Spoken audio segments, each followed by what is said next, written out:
Hello बच्चों, good evening. तो आज हम शुरू करने वाले हैं जो चैप्टर कल हमने डिस्कस किया था, वही चैप्टर हम उसी से आगे पढ़ने वाले हैं। इस चैप्टर को शुरू करने से पहले कुछ टॉपिक्स जो आज पढ़ने वाले हैं उन चैप्टर्स को थोड़ा कल से रिलेट करके देखते हैं। जो हमने कल चैप्टर्स पढ़े थे उन चैप्टर को एक बार रिकैप कर लेते हैं। उसके बाद हम समझने की कोशिश करते हैं जो आज समझने वाली चीज़ें हैं कल वाली चीज़ों से कैसे रिलेटेबल थी। ठीक है, तो जो हमने स्टडी किया है, व्हाट वी हैव स्टडीड, जो हम चीज अभी तक पढ़ चुके हैं, हम लोग पढ़ क्या चुके हैं, हम लोग पढ़ चुके हैं रिप्रोडक्शन है क्या, रिप्रोडक्शन है क्या।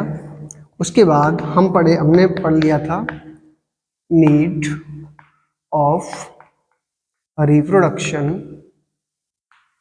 ठीक है, अगर क्या होगा अगर reproduction there is no reproduction.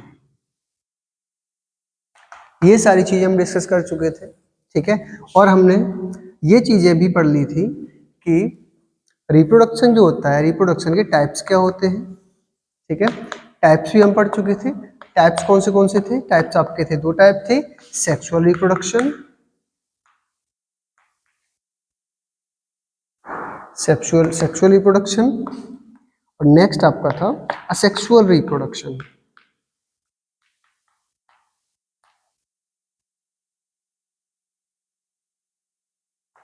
ठीक है, सेक्सुअल रिप्रोडक्शन, असेक्सुअल रिप्रोडक्शन में इसकी डेफिनेशन हम डिस्कस किए थे। ठीक है, डेफिनेशन क्या रहती है मैं आपको पहले बता चुका था। सेक्सुअल रिप्रोडक्शन क्या रहता है कि आपको male and female gamete and female gamete require होते हैं। ठीक है, और इसमें सेक्सुअल रिप्रोडक्शन का सबसे बड़ा फायदा ये है कि सेक्सुअल रिप्रोडक्शन हमें वेरिएशंस प्रोवाइड करता है। ठीक है, वेरिएशंस क्या होती हैं? Variations are the degree of differences, degrees of difference. ठीक है, डिग्री ऑफ डिफरेंस क्या रहता है? जैसे गेस करो कि माँ बाप के जो कैरेक्टरिस्टिक्स होते हैं वही बच्चों में ट्रांसफर होते हैं। ये कहीं ना कहीं हमें पहले से पता है। तो हम जानने की कोशिश ये करेंगे कि जो वेरिएशंस होती हैं वो बच्चों में किस तरह से पहुंचती हैं। ठीक है, ये डिस्कस डिटेल में आपको डिस्कस कराया जाएगा जब आप जेनेटिक्स पढ़ेंगे। मैं आपको छोटा सा एग्जाम्पल दे देता हूँ। ठीक है, जैसे कोई एग्जाम्पल के तौर पे आप ले सकते हैं कि जैसे मान लिया हमारा आई कलर है, हमारे माँ का, हमारे पिताजी का, दोनों का डिफरेंट आई कलर है, और हमारे जो होने वाली उसकी जो उनकी जो होने वाली पीढ़ी होगी, होने वाले जो बच्चे होंगे, उनमें से उनका जो बच्चे की आंखों का कलर होगा वो या तो माँ का होगा, या फिर पिताजी का होगा, या फिर वो इंटरमीडिएट हो सकता है। तो होगा क्या? बिल्कुल ऐसा नहीं होगा जैसा माँ का या बाप का होता है। होता क्या है कि थोड़ा सा डिफरेंस बच्चों में पहुंचता है जो माँ बाप में होता है उससे। ठीक है, तो वही वेरिएशंस होती हैं। गैस करो कि हमारी हाइट लंबी है, हमारी वाइफ की हाइट पतली है, हमारा होने वाला जो बच्चा है वो कैसा, वो इंटरमीडिएट हो जाता है, या फिर दोनों से लंबा हो जाता है, फिर दोनों से छोटा हो जाता है। ठीक है, वो क्या है? वही वेरिएशंस है। तो वही डिग्री ऑफ डिफरेंसेस है। मतलब माँ बाप से जो बेटा है या फिर जो बच्चे हैं, प्रोजीनी है, वो कितने अलग है, वही एक्चुअल में क्या है, वही वेरिएशंस है। ठीक है, तो वेरिएशंस लाने के लिए, अगर ये वेरिएशंस ना आए तो सारे के सारे ऑर्गेनिज्म में, पूरी स्पीसीज में सारे के सारे ऑर्गेनिज्म सेम दिखाई दें। तो इस तरह की कॉम्प्लेक्सिटी से बचने के लिए हम क्या करते हैं? वेरिएशंस को जाने देते हैं अपने आने वाली जनरेशन में। और ये वेरिएशंस जो होती हैं वो ट्रांसफर होती हैं सेक्सुअल रिप्रोडक्शन के थ्रू। ठीक है, तो सेक्सुअल रिप्रोडक्शन का क्या इंपॉर्टेंस है ये आपको समझ में आ गया होगा।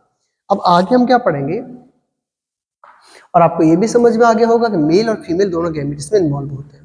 आगे क्या? Asexual reproduction. असेक्सुअल रिप्रोडक्शन जो भी हम वेरिएशंस वाली बात कर रहे हैं, इसमें वेरिएशंस जो होती हैं अपने प्रोजिनी में, जो स्पीसीज होती है अपने प्रोजिनी में जो वेरिएशंस भेजती हैं वो एकदम नेग्लेजिबल होती हैं, ना के बराबर। ठीक है। तो असेक्सुअल रिप्रोडक्शन का ये एक साइड इफेक्ट भी कह सकते हैं या फिर इसे ड्रॉबैक भी कह सकते हैं कि सेक्सुअल रिप्रोडक्शन होता है वो वेरिएशंस अपने प्रोजीन में प्रोवाइड नहीं कराता है। ये चीजें हम डिस्कस कर चुके थे कल, ठीक है। इसके अलावा हमने कुछ और चीजें भी डिस्कस की थी कि जो रिप्रोडक्शन रहेगा, रिप्रोडक्शन जो हम पढ़ने वाले हैं sexual reproduction actually in flowering plants, इसमें इवेंट्स क्या क्या पढ़ने वाले हैं हम, ठीक है। तो सिंपली अभी जो आज के लिए टॉपिक मैं आपको दिया था उस टॉपिक में क्या था कि आपको फर्टिलाइजेशन इवेंट सॉरी रिप्रोडक्शन में इवेंट देखेंगे, ठीक है। Events in reproduction in flowering plants, ये भी हम कल डिस्कस कर चुके थे। इसके बारे में थोड़ा सा और एक रिकैप ले लेते हैं जिससे आप रिलेट कर पाओगे कल हमने जो पढ़ा था उससे ही आगे शुरू करने वाले हैं हम, ठीक है। इवेंट्स क्या रहेंगे? इवेंट्स इसमें हम बेसिकली 3 इवेंट्स के बारे में पढ़ने वाले होते हैं, ठीक है। हमने डिस्कस क्या किया था? पहला हमने डिस्कस किया था कि पहला आपका रहेगा प्री फर्टिलाइजेशन इवेंट्स,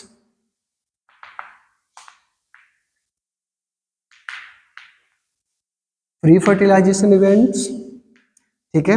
फिर हम इसमें पढ़ेंगे फर्टिलाइजेशन, फिर हम इसे आगे पढ़ने वाले हैं post fertilisation,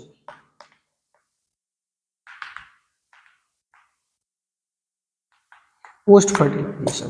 pre fertilisation events में हम क्या पढ़ेंगे वो देख लेते हैं। तो प्री फर्टिलाइजेशन जो रहेगा हमारा, प्री फर्टिलाइजेशन रहेगा उसमें हम पढ़ने वाले हैं एक्चुअली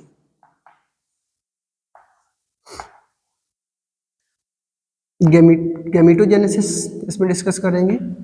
उससे पहले मैं आपको स्ट्रक्चर फ्लावर की मैं समझा दूंगा, ठीक है। इसमें हम गैमेटोजेनेसिस पढ़ेंगे, ठीक है। गैमेटोजेनेसिस में आप माइक्रो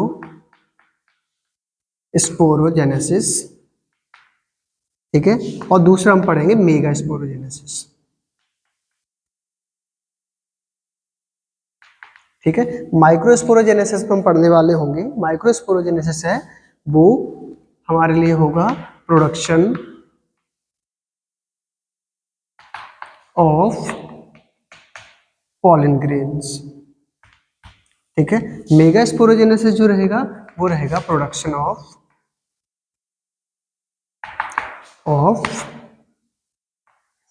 एक्स, ठीक है। ये चीजें हम पढ़ने वाले हैं, ये हम आज पढ़ने वाले हैं, ठीक है। और कल हमने इनके बारे में थोड़ी थोड़ी जानकारी मैंने आपको दे दिया था, ठीक है।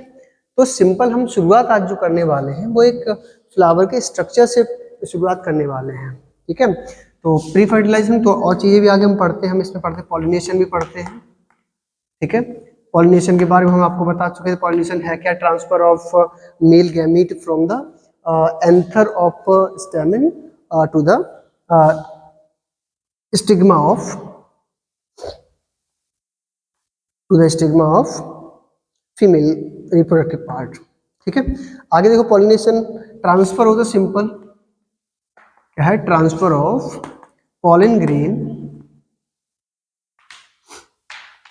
फ्रॉम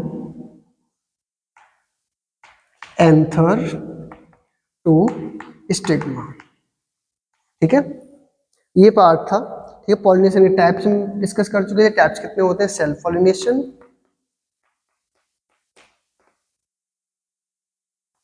एंड दूसरा होता है आपका क्रॉस पॉलिनेशन, ठीक है। तो इतना हम कल डिस्कस कर चुके थे, ठीक है। इससे आगे आज हम पढ़ने की कोशिश करेंगे, ठीक है, और समझने की कोशिश करेंगे कि जो आपका सेक्सुअल रिप्रोडक्शन जो है फ्लावरिंग प्लांट्स का, उसमें जो इवेंट्स होते हैं वो किस किस तरह से परफॉर्म होते हैं, ठीक है, ठीक है। आगे हम क्या पढ़ने वाले हैं? आज हम शुरुआत करेंगे, कल जब हमने डिस्कस किया था वो सारी कुछ जानकारियां थी वो मैं आपको पहले दे चुका हूँ, ठीक है। आज हम बेसिकली शुरुआत कहाँ से करने वाले हैं? आज हम शुरुआत करने वाले हैं स्ट्रक्चर से, स्ट्रक्चर ऑफ फ्लावर, ठीक है। फ्लावर की स्ट्रक्चर क्या रहेगी? सिंपल फ्लावर की स्ट्रक्चर जो रहेगी इस तरह से देख लो, ये पार्ट है,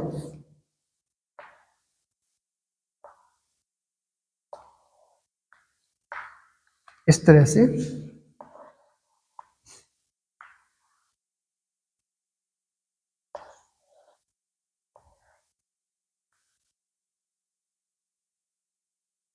एक सिंपल इस तरह से एक टिपिकल फ्लावर की स्ट्रक्चर मैं आपको बना देता हूँ। ये फ्लावर का एक डायग्राम है, ठीक है। इसमें डिफरेंट डिफरेंट पार्ट्स क्या होते हैं वो देख लो। ये जो पार्ट आपका रहेगा, ये जो बल्ज पार्ट दिखाई दे रहा है आपको, फूला हुआ जो पार्ट दिखाई दे रहा है, ठीक है, इसे हम क्या बोल देते हैं, इसे हम बोल देते हैं थैलेमस। क्या बोल देंगे, थैलेमस। ये जो रहेगा आपका हल्का ग्रीनिश पार्ट रहेगा, ठीक है। इस वाले पार्ट को हम क्या बोल देते हैं, इसे बोल देते हैं सेपल, ठीक है। ये जो पार्ट आपको दिखाई दे रहा है इसे हम बोलते हैं पेटल, ठीक है। पेटल क्या होता है, ये कलर्ड पार्ट होता है किसी भी फ्लावर का, ठीक है।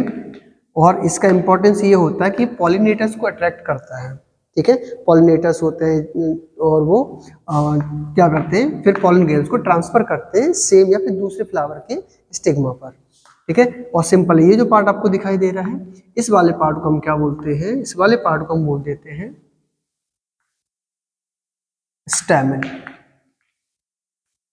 ठीक है। और ये जो पार्ट आपको दिखाई दे रहा है, ये जो पार्ट आपको दिखाई दे रहा है, इस वाले पार्ट को हम बोलते हैं कार्पेल, ठीक है। ये तो एक टिपिकल फ्लावर की स्ट्रक्चर मैंने आपको बता दिया, ठीक है। अब इसमें आपको दिखाई क्या दे रहा है, फ्लावर जो है ना, फ्लावर के पार्ट्स आपको दिखाई दे रहे हैं, ठीक है। फ्लावर्स के पार्ट हम देख लेते हैं, पार्ट्स कितने, सॉरी फ्लावर के टाइप्स देख लेते हैं, टाइप्स कितने होंगे, ठीक है। On the basis of presence of these male और रिप्रोडक्ट मेल और फीमेल रिप्रोडक्टिव पार्ट्स। अगर किसी फ्लावर के अंदर, किसी फ्लावर के अंदर male reproductive part, male reproductive part या फीमेल रिप्रोडक्टिव पार्ट, इनमें से कोई एक ही रिप्रोडक्टिव पार्ट अगर पाया जाता है, या फिर मान लिया इसके अंदर स्टेमिन आपको दिखाई दे रहा है किसी फ्लावर में, या फिर किसी फ्लावर में आपको दिखाई दे रहा है फीमेल रिप्रोडक्टिव पार्ट, ठीक है, इसे हम क्या बोल देते हैं, इसे हम पिस्टिल या फिर बोल देते हैं कार्पेल, ठीक है। इसे क्या बोल देते हैं, पिस्टिल या फिर कार्पेल, ठीक है। पिस्टिल या कार्पेल। अगर किसी भी फ्लावर के अंदर या तो मेल रिप्रोडक्टिव पार्ट अवेलेबल है या तो फीमेल रिप्रोडक्टिव पार्ट अवेलेबल है, मतलब दोनों अवेलेबल नहीं हो एक साथ, उस केस में इसे हम क्या बोलेंगे, इसे बोलेंगे यूनिसेक्सुअल फ्लावर। क्या बोलेंगे, यूनिसेक्सुअल। और दूसरा आपका रहेगा एक ऐसा प्लांट जिसमें male and female both reproductive part, both reproductive parts are present, ठीक है। उस केस में उसे क्या बोलेंगे, उसे बोलेंगे बाइसेक्सुअल, ठीक है। ये रहेगा आपका यूनिसेक्सुअल फ्लावर, ठीक है। ये तो था आपका एक टिपिकल स्ट्रक्चर, ठीक है। अब सिंपल इससे आगे बढ़ते हैं और हम समझने की कोशिश करते हैं कि जो अलग अलग जो पार्ट्स फ्लावर के पाए जाते हैं, इनका अलग अलग काम क्या होता है और इनकी बेसिकली स्ट्रक्चर क्या होती है। हम डिटेल में जो चीज़ को हम पढ़ने वाले हैं वो डिटेल क्या होता है, डिटेल जो हम पढ़ने वाले हैं वो स्टेमिन होगा या फिर कार्पेल होगा, ठीक है। चलो आगे हम क्या करते हैं, सिंपल देखते हैं। थैलेमस क्या है, थैलेमस ये है कि यहाँ पे ये आपका सिंपली आपको एक तो सपोर्ट का काम भी करेगा, जिसके ऊपर आपके ये स्टेमिन और कार्पेल जो है वो इस पर यहाँ से ओरिजिनेट कर रहे हैं, ठीक है। दूसरा क्या है, आपके जो पेटल्स हैं ये भी यहाँ पे इससे जुड़े हुए हैं। दूसरा हमारे पास ये जो आपका सेपल है, सेपल भी यहाँ से ओरिजिनेट कर रहा है, ठीक है। तो इसका भी एक इम्पॉर्टेंट रोल होता है। दूसरा पेटल क्या होता है, पेटल एक कलर पार्ट होता है और ये अट्रैक्ट करता है, ये अट्रैक्ट करता है पॉलिनेटर्स को, ठीक है। जो बर्ड्स होते हैं या फिर इंसेक्ट्स होते हैं जो पॉलिनेशन करते हैं, उनको अट्रैक्ट करने का काम करता है स्टेमिन और कार्पेल। इन चीज़ों के बारे में थोड़ा सा हम डिटेल में डिस्कस करते हैं, ठीक है। आगे हम देखते हैं स्ट्रक्चर ऑफ स्टेमिन, ठीक है। हम क्या करते हैं, यहाँ से एक स्टेमन को निकालते हैं, खींचते हैं और स्टेमन को निकाल के यहाँ पे रखते हैं। ठीक है, हम क्या करते हैं, रिमूवल करते हैं, रिमूवल ऑफ स्टेमन। ठीक है, थैलेमस से स्टेमन को हम रिमूव करते हैं। रिमूवल ऑफ स्टेमन एक प्रोसेस होती है जिसको आप कहेंगे कि वो इमेस्कुलेशन है। क्या है, इमेस्कुलेशन एक प्रोसेस होती है, उसे हम क्या बोलते हैं, इसमें स्टेमन को रिमूव कर दिया जाता है। ठीक है, क्योंकि हम हमेशा अवॉइड करते हैं सेल्फ पॉलिनेशन को, इस वजह से हमें कभी कभी इमेस्कुलेशन करना पड़ जाता है। ठीक है, तो हम सिंपल हम क्या करते हैं, यहाँ से इसे निकालने के बाद यहाँ पे जो फ्लावर आपका है, उस फ्लावर में स्टेमिन के एक तो यहाँ पर आपका जो पार्ट है यहाँ से ये अटैच होता है, तो हम क्या करते हैं पूरा पूरा यहाँ पे ड्रॉ कर लेते हैं। ठीक है, इस तरह से हम बना लेते हैं। मान लेते हैं हमारे पास ये पार्ट जो हमें दिखाई दे रहा है, ये पार्ट हमारे पास है, वो क्या है, ये पूरा पूरा पार्ट आपका स्टेमिन है। ठीक है, इस स्टेमिन का जो इतना पार्ट रहेगा, इस पार्ट को हम क्या बोलते हैं, इस वाले पार्ट को बोलते हैं एंथर। ठीक है, और ये जो पार्ट रहेगा, इस पार्ट को हम बोलते हैं फिलामेंट। क्या बोलेंगे, फिलामेंट। ठीक है, जो एंथर होता है, एंथर बेसिकली दो जगह पर जुड़ा हुआ रहता है। एक आपका एंथर के निचले हिस्से में जुड़ा होता है, दूसरा आपका ये थैलेमस होता है, थैलेमस से यहाँ पे कनेक्टेड रहता है। यहाँ पे ये थैलेमस से कनेक्टेड रहता है, उसे हम बोल देते हैं प्रॉक्सिमल एंड। ठीक है, यहाँ पे जो अटैच रहता है जहाँ पे एंथर से, उसे हम क्या बोल देते हैं, उसे बोल देते हैं हम डिस्टल एंड। ठीक है, ये स्ट्रक्चर आपकी हो जाती है इसकी स्टेमन की। ठीक है, और ये एंथर होता है, एंथर के अंदर ही होता है। एंथर क्या होता है, एंथर आपका हमेशा बाइलोब्ड होता है। दो लोब्स पाए जाएंगे इसमें, एक लोब ये है और एक लोब ये है। बाइलोब्ड स्ट्रक्चर है। जब हम इसे कट करके देखेंगे तो इसके प्रत्येक लोब में दो दो थीका लेयर पाए, दो दो लेयर पाएंगे, हम क्या बोलते हैं, थीका बोलते हैं। इस वजह से हम इस एंथर को बाइलोब्ड, ठीक है, या फिर बाद में से हम डाइथीकस भी बोल देते हैं। ठीक है, मतलब दो थीका पाई जाती है इनके अंदर। ठीक है, आगे हम क्या समझने की कोशिश करेंगे, ये केवल मैं स्ट्रक्चर आपको समझाने की कोशिश कर रहा हूँ। उसके बाद जब हम माइक्रोस्पोरोजेनेसिस पढ़ेंगे तो हम देखेंगे कि इसकी स्ट्रक्चर, इसकी इंटरनल स्ट्रक्चर और इसके अंदर किस तरह से मेगा माइक्रोस्पोरोजेनेसिस कंप्लीट होता है। ठीक है, आगे हम क्या पढ़ेंगे, कार्पिल के स्ट्रक्चर के बारे में और देख लेते हैं। ठीक है, तो हम क्या देखेंगे, आगे हम देख लेते हैं स्ट्रक्चर ऑफ कार्पल।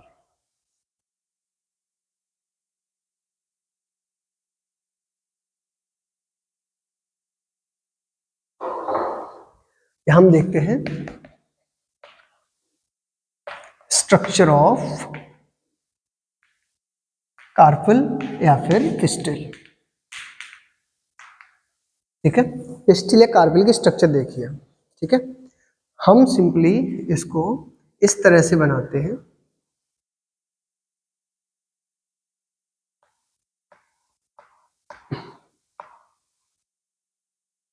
इस तरह से हम इस स्ट्रक्चर को बनाते हैं। ठीक है, हम पिस्टिल को या कार्पल को भी हम तीन पार्ट्स में डिवाइड करते हैं। पहला पार्ट आपका क्या रहेगा, ये जो पार्ट रहेगा इसे हम बोलते हैं स्टिग्मा,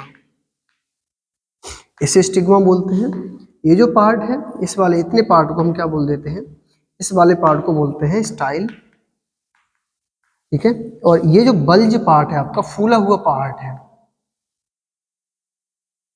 बल्ज पार्ट आपको दिखाई दे रहा है, उसे हम क्या बोलेंगे, ये आपका क्या है, ओवरी है। इसे हम क्या बोल देंगे, ओवरी है। अब हम इस ओवरी के अंदर भी थोड़ी सी और जानकारी मैं आपको दे देता हूँ। ठीक है, ओवरी के अंदर पाए जाते हैं ओव्यूल्स। इस तरह से ओव्यूल्स आपको दिखाई दे सकते हैं, इस तरह से ओव्यूल्स। ठीक है, ओवरी कंटेंस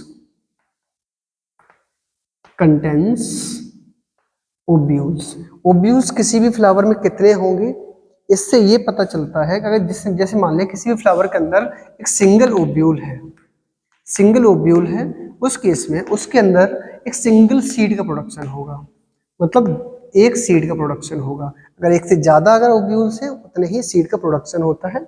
इस वजह से हम ओव्यूल को जब देखते हैं अलग अलग फ्लावर्स में, तो वो अलग अलग तरह की नंबर्स में पाया जाता है। ठीक है, हम इसको क्या करते हैं, मैं एक ऐसा फ्लावर आपको इस तरह की स्ट्रक्चर समझाने की कोशिश करता हूँ जिसमें एक से ज़्यादा संख्या में ओव्यूल्स पाए जाते हैं। ठीक है, तो मैं क्या करता हूँ, इसके अंदर मैं इसे इस तरह की कंपार्टमेंट बना देता हूँ। ठीक है, इस तरह के कंपार्टमेंट बना दे रहा हूँ। इन कंपार्टमेंट को हम क्या बोल देते हैं, ये जो कंपार्टमेंट्स आपको दिखाई दे रहे हैं इनको हम बोल देते हैं लोक्यूल्स। क्या बोल देंगे, ये जो लोक्यूल्स है ये चारों लोक्यूल्स हैं। लोक्यूल्स के अंदर ये जो लाइंस आपको दिखाई दे रही हैं इन लाइंस को हम क्या बोल देते हैं, प्लेसेंटा। इन लाइंस को क्या बोल देंगे, प्लेसेंटा बोल देंगे। और ये जो पार्ट, इस प्लेसेंटा से एक इस तरह की एक लाइन निकलेगी, या इसे हम क्या बोल देंगे, इसे हम बोल देंगे स्टाक। इसे क्या बोल देंगे, स्टाक बोल देंगे। और ये स्टाक जो होगी वो कनेक्ट होगी जाके, जुड़ेगी जाके किससे, इस वाले एक बल्ज पार्ट से। इस पार्ट को हम क्या बोलते हैं, इस पार्ट को बोलते हैं ओब्यूल। इसे हम क्या बोल देंगे, ओब्यूल बोल देंगे। ओब्यूल जो कहाँ, जहाँ पे कनेक्ट होगा जाके किससे, आपका ओब्यूल स्टाक से जहाँ पे कनेक्ट होता है उस वाले पार्ट को हम क्या बोलते हैं, तो हम पार्ट को बोल देते हैं हाइलम।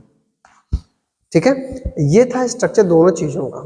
ठीक है, मेल रिप्रोडक्टिव पार्ट और female reproductive part of flower. ठीक है, तो ये जो पार्ट है इसे एक बार फिर से देख लो। मैं इसको थोड़ा सा बड़ा करके बना देता हूँ। यहाँ से कुछ इस तरह का पार्ट है। ठीक है, ये जो पार्ट आपको लाइन दिखाई दे रही है, ठीक है, ये जो पार्ट में मैं एक लोक्यूल के अंदर की स्ट्रक्चर में आपको बना रहा हूँ। ठीक है, ये क्या है आपका एक लोक्यूल रहेगा। ये जो पार्ट रहेगा यहाँ से लेकर यहाँ तक, इस वाले पार्ट को हम क्या बोल देते हैं, स्टाक बोल देते हैं। ठीक है, स्टाक बोल देते हैं। फिर इससे मान लिया हम फ्यूनिकल बोल सकते हैं, फ्यूनिकल बोल दो, स्टाक बोल दो। इसके अलावा जो फ्यूनिकल होती है, स्टाक होती है, जहाँ पर आपके ओब्यूल से कनेक्ट होती है जाके, उस वाले पार्ट को हम क्या बोलते हैं, उस वाले पार्ट को बोल देते हैं हम हाइलम। और हाइलम जो कनेक्ट होता है वो किससे कनेक्ट होता है, सिंपल इससे, जिस पार्ट को हम क्या बोल देते हैं, ओब्यूल। ठीक है, ये लेक्चर था आपका इसका। ठीक है, आगे हम जो लेक्चर हम आपको देने वाले हैं उसमें क्या पढ़ोगे वो मैं आपको समझा देता हूँ। ठीक है, सिंपल आपने ये चीज आपने देख ली है कि ओब्यूल तक हम पहुंच गए, पूरी स्ट्रक्चर समझ ली है। दूसरा हम यहाँ तक पहुंच गए एंथर के दोनों ठीक है, जो दो मतलब दो लूप्स है उन सारी चीजों के बारे पास पहुंच गए। अब हम कल जो डिस्कस करने वाले होंगे वो ओब्यूल के अंदर क्या स्ट्रक्चर होती है, और यहाँ पर जो स्टेमन होते हैं, स्टेमन के जो लोब्स होते हैं उनके अंदर क्या स्ट्रक्चर होती है। और हम ये जानने की कोशिश करेंगे कि एंथर जो होते हैं, एंथर के अंदर किस तरह से पॉलिन ग्रेन जो होते हैं, पॉलिन ग्रेन प्रोडक्शन जो होता है वो कैसे होता है। ठीक है, यहाँ पर हम समझने की कोशिश करेंगे, यहाँ पर जो एग होता है, ठीक है, वो किस तरह से बनता है और इसके अंदर किस तरह से बाकी सारी प्रोसेसेस होती है, फर्टिलाइजेशन और पोस्ट फर्टिलाइजेशन इवेंट्स। ठीक है, तो बेसिकली मैं आपको कल क्या पढ़ाने वाला हूँ, कल का जो वर्क रहेगा आपका समझाने का, पढ़ाने का, वो ये रहेगा कि पॉलिन ग्रेन का प्रोडक्शन कैसे होता है। ठीक है, और प्रोडक्शन एग सेल्स का कैसे होता है। ठीक है, और इनके बाद इनका फर्टिलाइजेशन कैसा होता है, फर्टिलाइजेशन के बाद सीड का प्रोडक्शन कैसे होता है, ये सारी डिटेल हम पढ़ने वाले हैं। ठीक है, तो कल के लिए हमारा जो वर्क रहेगा वो वर्क रहेगा माइक्रोस्पोरोजेनेसिस। ठीक है, वर्क टू डू, वर्क आपका जो रहेगा वो रहेगा माइक्रोस्पोरोजेनेसिस,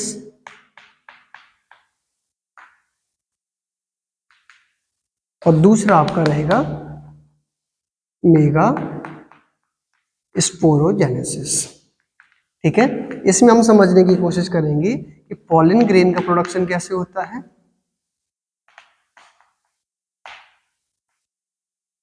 और यहां समझने की कोशिश करेंगे जो एग होते हैं उनका प्रोडक्शन कैसे होता है।